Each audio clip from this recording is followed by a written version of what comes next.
किसान भाइयों नमस्कार। किसान न्यूज़ पर आप सभी का स्वागत। जैसा कि हरियाणा के टूर पर हम हैं और हमने सुबह भी आपको अपडेट दिया हरियाणा के पानीपत सब्जी मंडी का, वहाँ के रेट अपडेट दिए। लेकिन इस वक्त हम करनाल आए थे, वहाँ की सब्जी मंडी क्योंकि शाम को लगती है तो सब्जियों का कारोबार भी आपको दिखाएंगे। लेकिन उससे पहले यहाँ पर जो है वो गेहूँ की खरीद का काम भी चल रहा है, आजकल जोरों शोरों पर है। और आप मेरे पीछे देख ही रहे हैं कितनी बड़ी मात्रा में यहाँ पर गेहूं पहुँचा है और यहाँ पर गेहूं की ग्रेडिंग पैकिंग का काम इस वक्त चल रहा है। तो हमारे आड़ती भाई भी हमारे साथ हैं, इन्हीं से जानते हैं करनाल में गेहूं का इस दफ़ा जो है वो किस तरह का काम चल रहा है, किसानों को क्या दाम मिल रहे हैं और स्पॉट प्राइस की भी बात इनसे करेंगे। क्या कुछ चीज़ें रहती हैं वो सारी चीज़ें आज करनाल मंडी को लेकर हम हमारे बीच आड़ती भाई हैं, उन्हीं से हम जानते हैं।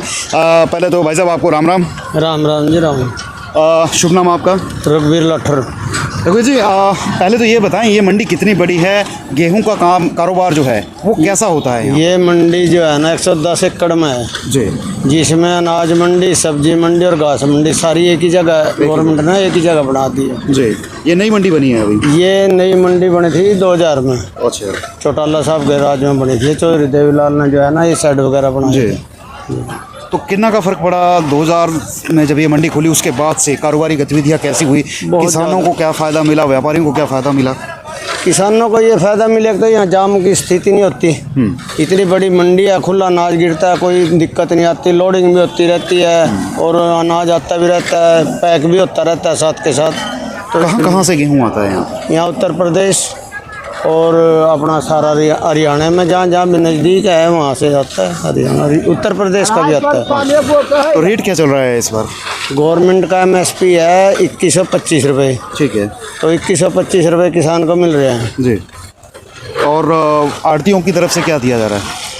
आड़ती कुछ नहीं देते, आड़तियों को तो सिर्फ गवर्नमेंट कमीशन देती है। 1 क्विंटल पे 47 रुपीज़ देती है।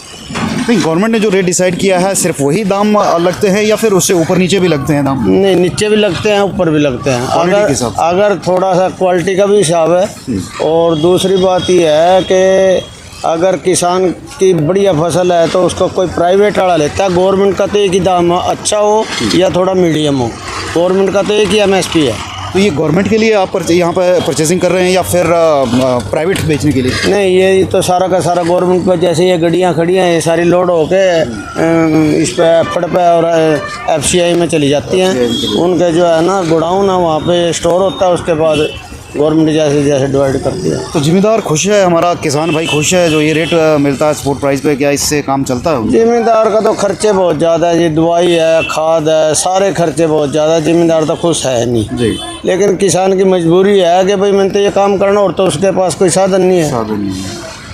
चलिए, इस बार कितना गेहूँ मंडी में आ चुका है, आ रहा है, पर डेली की आवक क्या है? डेली की आवक तो जी यहाँ पे कम से कम जो है ना जी 25-30 हज़ार क्विंटल की तो है ही है जो डेली आ रहा है। डेली आ रहा है। और ओवरऑल पिछले साल कितना गेहूँ यहाँ पर बिका था? पिछले साल नहीं, ये तो इतना तो मेरे को ध्यान नहीं है। अच्छा। लेकिन पिछले साल इस साल से कम आवक थी। अच्छा। आवक क्या मतलब ईल्ड कम थी खेतों की, जिम्मेदारों की। इस बार उससे थोड़ी ठीक है और ठीक भी पूरी ठीक नहीं है। फिर लास्ट टाइम में जब कणक पकने वाली थी उस टाइम जो है बरसात और हवा, आंधी तूफान आ गया, उससे फसल जो है ना सारी ज़मीन पर लेट गई और उसकी वजह से ईल्ड कम हो गई, दाना थोड़ा है ना कमज़ोर रह गया। इस बार भी तो दिक्कत रही, बारिश ऐसे बार भी हुई, बरसात की वजह से। हाँ, बरसात की वजह से।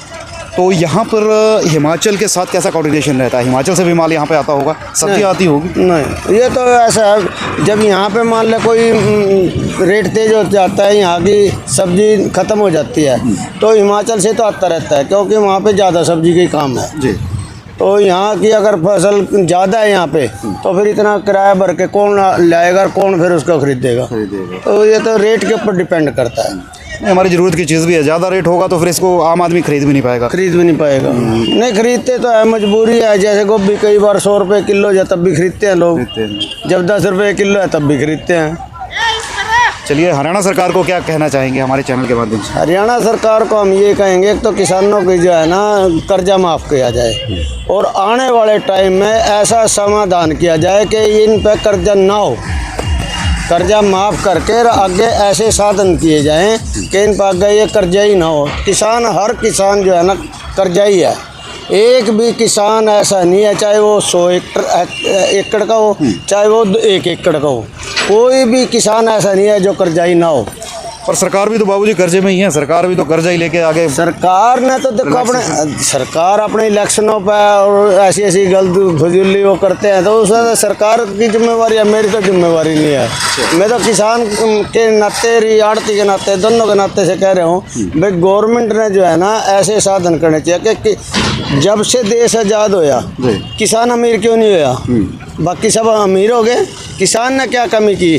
जिसके बच्चे सुबह 4 बजे से रात के 10 बजे तक मेहनत करते हैं वो तो गरीब है, और जो कोई काम ही नहीं करते वो अमीर हो रहे। वो किसानों ने व्यापार नहीं किया ना, उन्होंने खेती बाड़ी ही की और मेहनत की। खेती बाड़ी भी तो एक व्यापार है ना जी। इनको जब एक चीज़ मैंने मान लो खेती करनी है तो मैं कुछ बचाने के लिए ही तो करता हूँ। अब ये जो गवर्नमेंट ने एक तो साफ ये है कि एक तो जो खाद है इस पर कंट्रोल करना चाहिए। सबसे जो है ना पेस्टिसाइड जो है ना, इस पर इतना अंधाधुंध लूट हो रही किसान के साथ जिसका कोई हिसाब नहीं। पर आपको नहीं लगता कि हमारी सेहत जो खराब हो रही है आजकल, कैंसर के इतने पेस्टिसाइड की वजह से, तो नेचुरल फार्मिंग जो है उसको लेकर क्या कहना है? उसको नेचुरल फार्मिंग गवर्नमेंट के अगर ऐसा साधन बनाए, जैसे कि एक राज्य है सिक्किम, वहाँ का जो एक मुख्यमंत्री बना था उसने क्या काम किया, सारा बॉर्डर सील कर दिए, उसके अंदर पेस्टिसाइड और फर्टिलाइज़र एक भी किलो अंदर नहीं गया। अच्छा, दिखा ही नहीं। हाँ, 3 साल तक के लिए तो वो परेशान रहे किसान। अब उनकी सारी की सारी फसल जो है ना एक्सपोर्ट होती है, और वहाँ का किसान इतना खुशहाल है, बहुत अमीर किसान है वहाँ। बिल्कुल, जहाँ तक मैंने भी सुना है वहाँ पर इकलौती ऐसी स्टेट है जहाँ पर कोई पेस्टिसाइड नहीं है। और पेस्टिसाइड जो है ना अगर सारे देश में ही खत्म ना, सारे राज्य में या सारे देश में ही ख़त्म किया जाए तभी मतलब इसको ऑर्गेनिक हम कर सका। 3 साल में तो हमारी जो लैंड है ना वो ऑर्गेनाइज होगी, जबकि 3 साल तो टाइम उसने लगने ही लगना ऑर्गेनिक होने के लिए। बाबूजी 3 साल में जिम्मेदार तो मर जाएगा ना। 3 साल फसल गवर्नमेंट इमदाद करेगी उसकी, गवर्नमेंट उसको साधन देगी, उसको जो है ना जो खर्चा देगी, गुजारा देगी। 3 साल में कुछ नहीं बिगड़ने वाला है। 3 साल के बाद फिर बल्ले बल्ले। हरियाणा में बीजेपी की सरकार है, कैसा लगता है ये सरकार कैसी चल रही है, रिपीट हुई है? सरकार तो देखो जी, किसानों के लिहाज से, किसानों के इलाज से भी किसान भी खुश नहीं है जी, मैं बताता हूँ आपको। क्योंकि खट्टर साहब जो है ना बढ़िया आदमी है वैसे तो, लेकिन ये जो अफसर सही है ना, ये मतलब काम सही नहीं कर रही है जैसे इन्होंने करना चाहिए। मेरी अपनी सोच है, बाकी का तो मैं जो है जैसा मैं लोगों से सुनता हूँ मैं वो बात कर रहा, बाकी तो मेरा इतना वो नहीं है। मतलब विकास की राजनीति जैसी होनी चाहिए वैसी राजनीति नहीं हो, वो नहीं हुई है जैसे होनी चाहिए। जो जिस उम्मीद से ये खट्टर साहब को बनाया था ना, और अपने प्रधानमंत्री मोदी जी ने इन पर पूरा विश्वास जिता के और इनको मुख्यमंत्री 2 बार बना दिया है, तो उसके बाद जो बात पर खरा निकलना था ना, वो मेरे हिसाब से, या किसान जितने हमारे पास थे यहाँ बहुत आते हैं, 1000-500 किसान आते हैं, तो उनके हिसाब से मतलब अपनी बात पर खरी नहीं निकली। चलिए, उम्मीद करते हैं हमारे किसान भाई जो है, जो कमियां रहती हैं सरकार उसको भी देखे और हमारा प्लेटफॉर्म जो है वो ज़रूर सरकार तक पहुंचे, और जो बात कही है उस पर भी कुछ ना कुछ अमल हो और कुछ सुधार हो यहाँ पर, ये उम्मीद हम भी करते हैं अपने प्लेटफॉर्म के इस माध्यम से। और फिलहाल इस वीडियो को मैं यहीं रोकता हूँ, और थोड़ी देर बाद हम सब्जी मंडी से लाइव होंगे और यहाँ का बाज़ार आपको बताएंगे, सब्जी और फलों को लेकर यहाँ की मार्केट किस तरह से काम करती है। फिलहाल अभी के लिए इतना ही, इस उम्मीद के साथ कि आप वीडियो को शेयर करेंगे, कॉमेंट करेंगे, अपनी राय जरूर रखेंगे। फिलहाल अभी के लिए धन्यवाद।